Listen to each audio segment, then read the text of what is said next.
श्री कृष्ण ने 5 ऐसे पेड़ पौधों के बारे में बताया है जिनका भवन की सीमा में होना दुख एवं दरिद्रता लेकर आता है। ये वृक्ष घर के सामने होने से उस घर में निवास करने वाले लोगों की कभी उन्नति नहीं होती है। उन्हें हमेशा पराजय और निराशा का ही सामना करना पड़ता है। दोस्तों, वास्तुशास्त्र के अनुसार वृक्ष तथा पौधे हमारे भवन की सुंदरता को बढ़ाते अवश्य है, साथ ही ये वातावरण को शुद्ध रखते हैं। वृक्षों से सकारात्मक ऊर्जा का संचार होता है जो हमारे जीवन के लिए अत्यंत आवश्यक होती है। वृक्ष नकारात्मकता को कम करके वातावरण को अधिक सकारात्मक बनाने का कार्य करते हैं। घर के सामने शुभ पेड़ पौधे लगाने से घर में बरकत आती है। साथ ही ये पेड़ पौधे कई प्रकार के वास्तु दोषों को नष्ट करते हैं।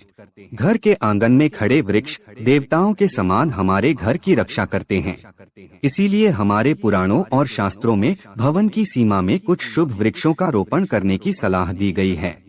आज हम जानेंगे हमारे घर की सीमा में कौन से वृक्ष तथा पौधे होने चाहिए और कौन से वृक्ष नहीं होने चाहिए।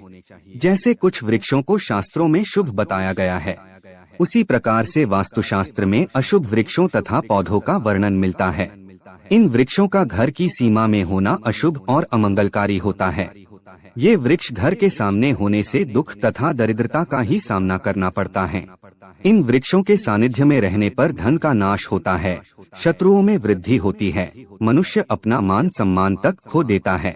इसीलिए यदि आपने भी जाने अनजाने में अपने घर के आंगन में अथवा घर के अंदर ऐसे वृक्ष तथा पौधे लगाए हैं तो बिना देरी किए उन्हें तुरंत हटा देना चाहिए।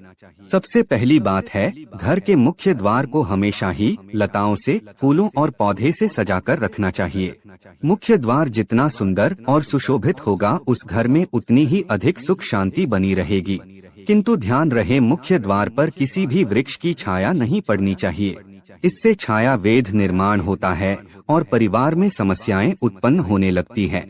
दूसरी बात है, भवन के आग्नेय कोण में और नैऋत्य कोण में किसी भी प्रकार के वृक्षों को लगाना शुभ माना नहीं जाता। ये वृक्ष जल्दी ही सूख जाते हैं और अशुभ परिणाम प्राप्त होते हैं। तीसरी बात है, घर की उत्तर दिशा में पाम और कनक चंपा का पौधा लगाया जाता है तो धन में वृद्धि होती है। चौथी बात है, यदि घर का मुखिया व्यापार करता है तो उसे घर की सीमा में नीम और बेल के वृक्ष का रोपण करके उनका पालन पोषण करना चाहिए। इससे उनके व्यापार में अधिक लाभ प्राप्त होता है। पांचवी बात है, भवन के परिसर में कहीं भी ऊपर की तरफ जाने वाली लता बहुत ही शुभ परिणाम देती है, किंतु अगर लता ऊपर से नीचे की तरफ आती है तो अधोगति होती है और दुख भोगने पड़ते हैं। यदि इस स्थान पर कोई मनी प्लांट लगा हुआ हो तो और भी अधिक शुभ फल मिलते हैं।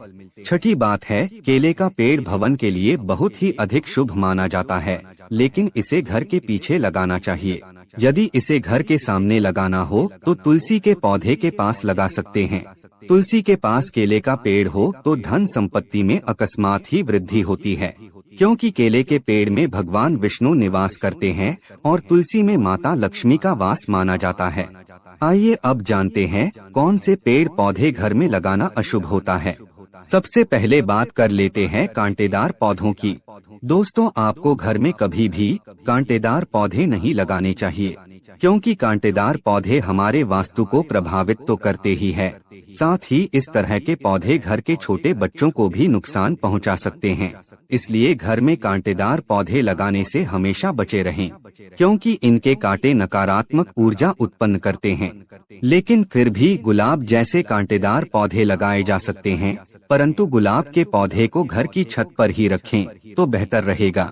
इसी के साथ अगर धार्मिक दृष्टि से भी देखा जाए तो भी कांटेदार पौधों को घर में लगाने से परिवार में लड़ाई झगड़े बढ़ जाते हैं, और इतना ही नहीं, इससे घर का वातावरण भी खराब होने लगता है।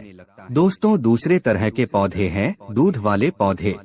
जी हाँ, अपने घर में कभी भी आपको ऐसे पौधे नहीं लगाने चाहिए जिनको काटने या तोड़ने पर दूध निकलता हो, क्योंकि इनमें से जो दूध निकलता है वह हमारे स्वास्थ्य के लिए ठीक नहीं होता है।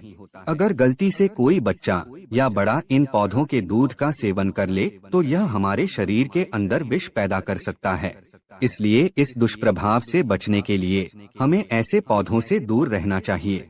वैसे धार्मिक दृष्टि से भी देखा जाए तो भी इन पौधों को घर में लगाने से घर की सुख शांति चली जाती है और घर में नकारात्मक शक्तियां प्रवेश कर जाती है। दोस्तों, इसी क्रम में तीसरे नंबर पर आते हैं मुरझाए हुए पौधे। दोस्तों, आपने देखा होगा कई बार हमारे घर के गमलों में लगे हुए पौधे सूख या मुरझा जाते हैं। तो ऐसी स्थिति में हमें इन पौधों को घर से बाहर निकाल देना चाहिए, नहीं तो जब भी आप घर में मुरझाए हुए पौधों को देखेंगे तो आपके स्वभाव में भी परिवर्तन आ जाएगा। इसलिए घर में कभी भी सूखे हुए पौधे ना रखें, उन्हें तुरंत बाहर निकाल दें। खासकर सूखा हुआ तुलसी का पौधा घर में कभी नहीं रखना चाहिए। तुलसी का पौधा हमेशा हरा भरा रहना चाहिए। सूखा हुआ तुलसी का पौधा दुर्भाग्य लेकर आता है।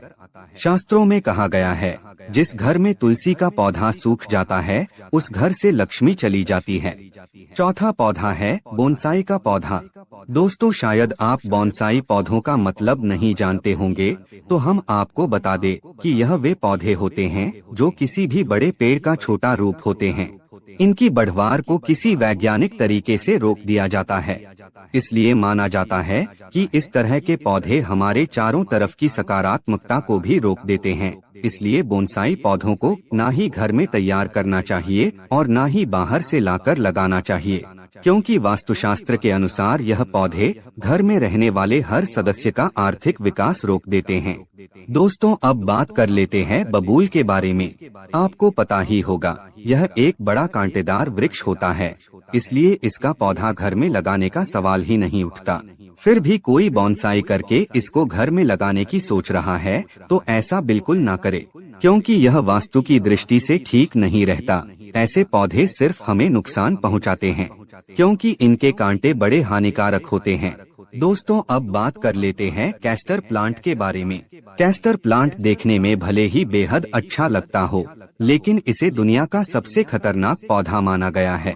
इस पौधे के बीज 2 दिनों के अंदर इंसान की जान ले सकते हैं। इसे घर में लगाने की भूल बिल्कुल नहीं करनी चाहिए। अगर आप इसे घर में लगाते हैं तो छोटे बच्चे इसके बीज गलती से निगल सकते हैं। इस पौधे को घर में ही नहीं बल्कि घर के आसपास भी नहीं रखना चाहिए। अगर आसपास ये पौधा हो तो तुरंत इसे उखाड़कर फेंक दे। दोस्तों, अब बात कर लेते हैं बेर के पौधे के बारे में। कहा जाता है कि फलों में गिने जाने वाले बेर को खाने के लिए लोग इसे अपने घर में भी लगा लेते हैं, लेकिन यह गलत है। कहते हैं इसे लगाने से घर में नकारात्मक शक्तियां आ जाती हैं। केवल इतना ही नहीं, धार्मिक दृष्टि से भी अगर देखा जाए तो बेर के पौधे के घर में होने से आर्थिक समस्या बढ़ने के साथ ही धन की हानि भी होने लगती है। इस कारण से इसे घर में नहीं लगाना चाहिए। दोस्तों, अब बात कर लेते हैं घरों में सबसे ज्यादा लगाए जाने वाले पौधे मनी प्लांट के बारे में। दोस्तों, अगर आप अपने घर में तरक्की चाहते हैं तो घर के मुख्य द्वार पर आपको मनी प्लांट लगाना चाहिए। ऐसा करने से आपको नौकरी और व्यापार में तरक्की मिलेगी, परंतु मनी प्लांट के पौधे को लगाने के दौरान इस बात का अवश्य ध्यान रखें कि इसकी लंबाई दीवार से अधिक ना हो जाए। इससे आपके जीवन में परेशानियां आनी शुरू हो सकती हैं। मनी प्लांट का पौधा कभी खरीद कर नहीं लाना चाहिए, बल्कि इसे दूसरे स्थान से चुराकर लाना चाहिए, तभी इसका शुभ फल प्राप्त होता है। अब बात करते हैं पपीते के पेड़ के बारे में। वास्तुशास्त्र के अनुसार घर में कभी भी पपीते का पेड़ नहीं लगाना चाहिए। यह पेड़ घर के लिए बहुत ही अशुभ होता है। अगर यह पौधा अपने आप उग जाए तो इसे तुरंत उखाड़ना चाहिए। जब फल खत्म हो जाए तो उसके बाद इसे उखाड़कर फेंकना चाहिए। अगर पीपल का वृक्ष भवन की पूर्व दिशा में होता है तो घर में निर्धनता व्याप्त हो सकती है। वटवृक्ष घर की पश्चिम दिशा में हो तो घर में शोक का काल चिरकाल तक रहता है। दक्षिण दिशा में तुलसी का पौधा हो तो संतान को पीड़ा सहन करनी पड़ती है। किसी भी मृत वृक्ष की छाया घर पर पड़ती है तो यह मृत्यु सूचक होता है। मृत वृक्ष को तुरंत उखाड़ देना चाहिए। तो दोस्तों, इस प्रकार से वास्तुशास्त्र में घर में लगाए जाने वाले पेड़ पौधों के बारे में महत्वपूर्ण जानकारी दी गई है। कमेंट में जय श्री कृष्ण जरूर लिखे। साथ ही वीडियो को लाइक करना न भूले और दोस्तों के साथ शेयर करें। ऐसी ही जानकारी पाने के लिए चैनल को सब्सक्राइब जरूर करें। आप सभी का धन्यवाद।